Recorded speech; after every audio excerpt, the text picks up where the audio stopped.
Bismillahirrahmanirrahim. Assalamualaikum warahmatullahi wabarakatuh.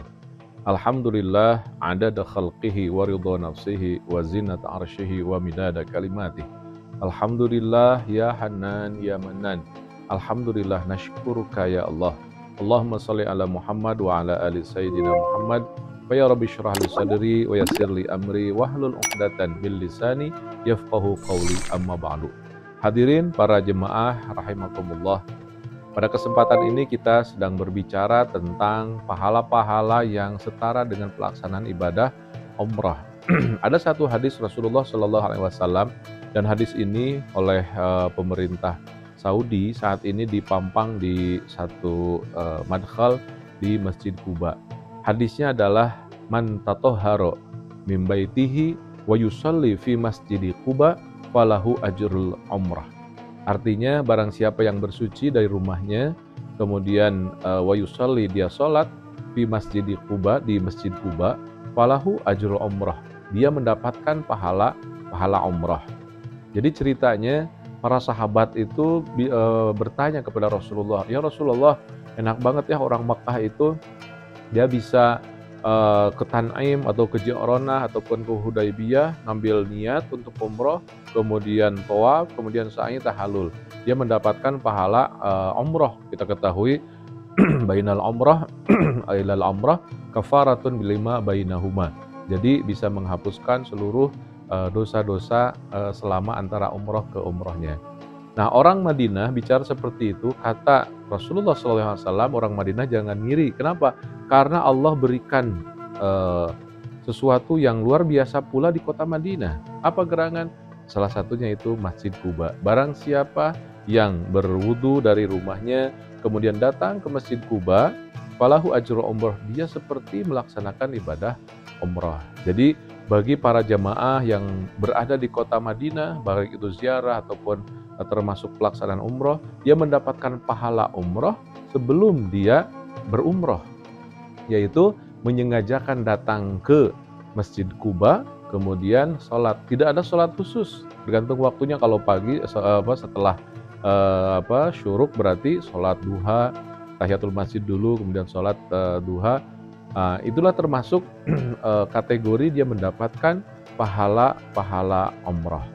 Jadi Allah Subhanahu wa Ta'ala memberikan banyak hal bagi mereka-mereka untuk bisa mendapatkan pahala haji dan juga pahala umroh. Banyak sekali seperti yang pernah kita bicarakan, dan salah satu di antaranya yang kita bicarakan pada kesempatan ini adalah bagaimana orang-orang yang tidak ke Mekah tapi dia mendapatkan pahala umroh.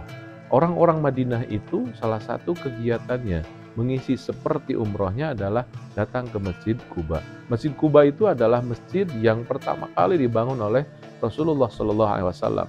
Ketika Rasulullah hijrah dengan ditemani oleh unta Rasulullah namanya Qaswa, kata Rasulullah kalau Qaswa ini berhenti, dia akan bangun masjid di situ.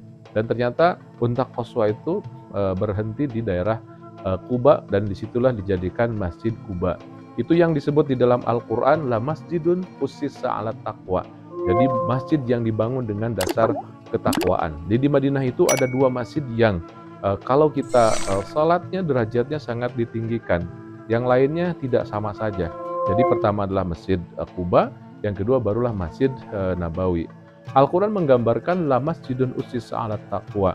Ini menjadi sebuah pelajaran juga bahwa membangun masjid itu landasannya adalah harus dengan ketakwaan.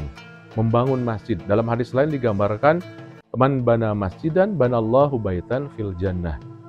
Kalau kita bisa membangun masjid, maka dia akan mendapatkan sesuatu yang luar biasa di surga Allah Subhanahu wa Ta'ala.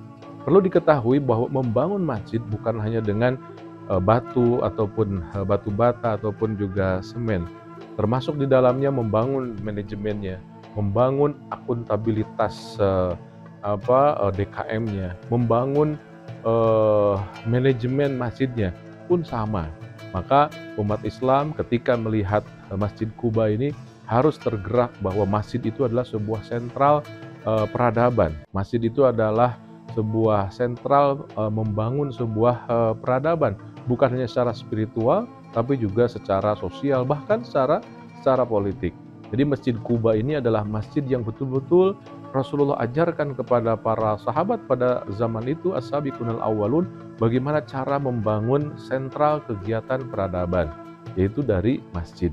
Pergerakan ekonomi, pergerakan sosial, bahkan di Kuba itu kan termasuk daerah yang sangat-sangat subur. Jadi Rasulullah menggerakkan ekonomi dari pertanian, dan itu di Kuba. Banyak sekali pelajaran-pelajaran yang bisa diambil di kota Madinah.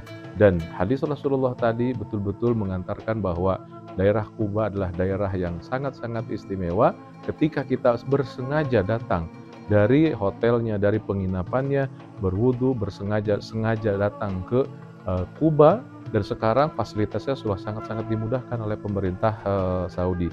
Ketika berada di kota Madinah, sering-seringlah kalau ada waktu kosong datang ke Masjid Kuba. Kenapa? Karena hadis tadi, man tatahhara min baitihi wa yusalli fi masjidi Quba falahu ajrul umrah. Datang ke Masjid Kuba, salat, dia mendapatkan pahala umrah. Mudah-mudahan kita selalu dan senantiasa diarahkan dan terindukan bisa berziarah ke kota Madinah Al-Munawwarah, dan salah satunya melaksanakan salat di Masjid Kuba untuk mendapatkan pahala umrah. Terima kasih. Wal afu minkum. Assalamualaikum warahmatullahi wabarakatuh.